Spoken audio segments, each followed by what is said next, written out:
Tidak ada ulama-ulama Nusantara yang muktabar yang mau jadi mufti Belanda. Makanya pangkat mufti Belanda diberikan pada imigran muslim lainnya. Tidak ada budaya-budaya di dalam tradisi keagamaan Islam Nusantara yang ada kaitan dengan tradisi Belanda. Ulang tahun Ratu Wilhelmina, pesantren-pesantren, para kiai-kiai zaman itu tidak ada yang mau ikut instruksi Belanda untuk mengadakan ulang tahun Ratu Belanda.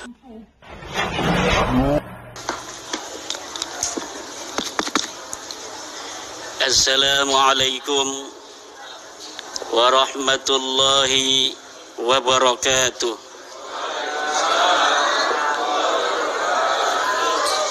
Hamdan lillah, salatan wassalaman ala rasulillah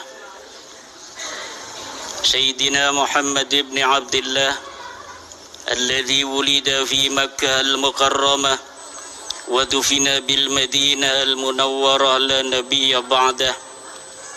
Ya Hayyu ya Qayyum ya Hannan ya Mannan ya Dayyan ya Sultan ya Dzal Jalali wal Ikram. Amma ba'du, faya ashabal fadail, jamaah tarawih Masjid An-Nahdah, gedung PBNU Jakarta Pusat. Alhamdulillah, malam hari ini adalah malam yang ke-16 kita sholat tarawih.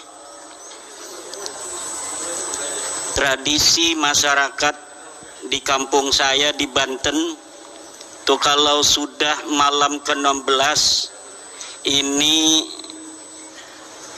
ibu-ibu sibuk bikin ketupat. Kenapa?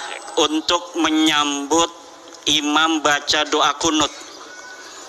Ada yang bikin ketupat, ada yang bikin lemper, ada yang bikin selimpo. Saya tidak tahu apakah di daerah lain ada di Indonesia yang dalam menyambut malam 16 Ramadan ada tradisi bikin ketupat atau tradisi kunutan. Ini tugasnya Les Bumi, bukan tugasnya LBM. Ini mesti dimitigasi di Indonesia ini, daerah-daerah mana saja yang ada tradisi kunutan dalam menyambut kunutnya imam, karena ini adalah tradisi Islam Nusantara. Ini penting karena Islam Nusantara adalah tipologi Islam yang sudah terbukti memiliki kesaktian, tipologi Islam yang telah terbukti memiliki imunitas komunal di dalam menjaga dirinya dari serangan budaya-budaya asing. Kenapa saya katakan bahwa Islam Nusantara ini memiliki kesaktian? Karena Islam Nusantara ini dibangun oleh para wali songo, ditopang oleh kerajaan Majapahit Islam atau Kesultanan Demak. Tapi ketika Kesultanan Demak itu hancur, tradisi-tradisi Islam Nusantara tidak ikut hancur. Kita dijajah ratusan tahun oleh Belanda. Tapi ketika Belanda pergi, tidak ada budaya-budaya Belanda diasimilasi dalam tradisi-tradisi keagamaan Islam Nusantara. Bahkan posisi ulama-ulama Nusantara hubungannya dengan Belanda adalah posisi oposisi diametral. Tidak ada ulama-ulama Nusantara yang mau bekerja sama dengan Belanda. Tidak ada ulama-ulama Nusantara yang muktabar yang mau jadi mufti Belanda. Makanya pangkat mufti Belanda diberikan pada imigran muslim lainnya. Tidak ada budaya-budaya di dalam tradisi keagamaan Islam Nusantara yang ada kaitan dengan tradisi Belanda.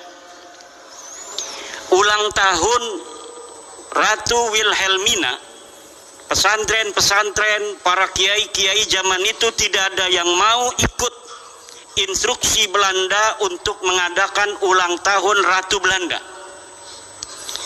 Tidak ada destinasi-destinasi ulama-ulama Nusantara, basic pesantren yang mengadakan ulang tahun Ratu Wilhelmina.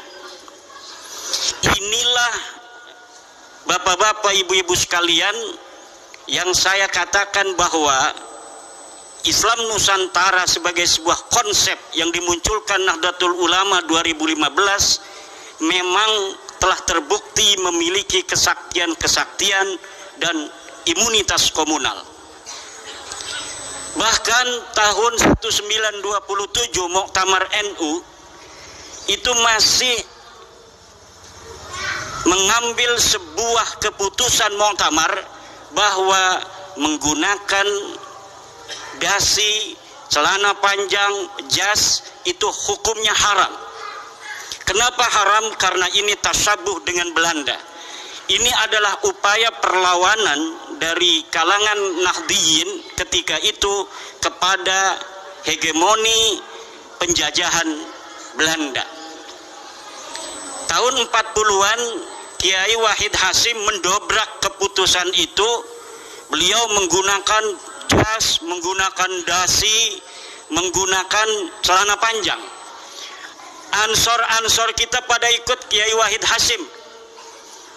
Akhirnya pada Kombes di Kudus Ansor itu Kiai Asnawi Kudus marah-marah di arena Kombes karena anak-anak NU yang dari Ansor pakai celana panjang.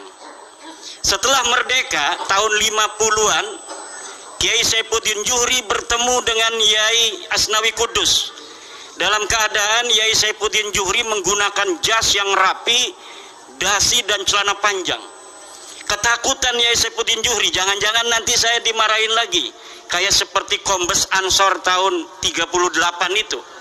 Ternyata kata Kiai Asnawi Kudus, dulu saya haramkan menggunakan dasi, jas dan celana panjang karena tasabuh bil kufar, tasabuh dengan Belanda. Kalau sekarang menggunakan celana panjang itu bukan tasabuh dengan Belanda, tapi tasabuh dengan Kiai Wahid Hasyim dan Insinyur Soekarno. Akhirnya dihalalkan itu kama qala Syekh Asnawi Kudus. Setelah merdeka pula, ajaran-ajaran Nahdlatul Ulama yang merupakan kristalisasi pelembagaan dari ajaran-ajaran Wali Songo yang kemudian di 2015 kita kenal juga dengan istilah Islam Nusantara, telah mampu beriringan dengan Pancasila dalam menciptakan bangsa dan negara Indonesia dalam ketentraman yang tiada tara. Memang ada beberapa masalah di sana, tetapi relatif semua itu bisa untuk ditangani oleh kebangsaan kita yang mayoritas muslimnya adalah Muslim Nahdlatul Ulama, Muslim Islam Nusantara, Muslim daripada ajaran-ajaran Wali Songo.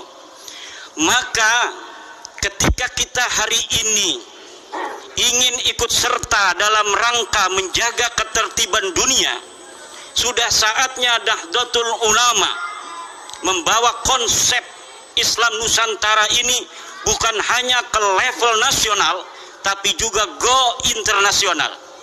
Sudah saatnya Nahdlatul Ulama tablighu mafahimi Islam Nusantara ila jami'i anha'il alam, untuk menyebarkan konsep Islam Nusantara ini ke seluruh semesta raya.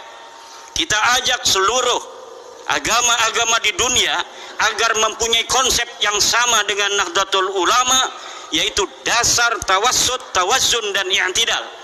Dan kita ajak seluruh konsep-konsep dasar negara di dunia ini untuk mengikuti konsep dasar Pancasila, di mana seluruh agama, seluruh etnis dan suku di dalamnya dilindungi oleh bangsa negara itu sendiri.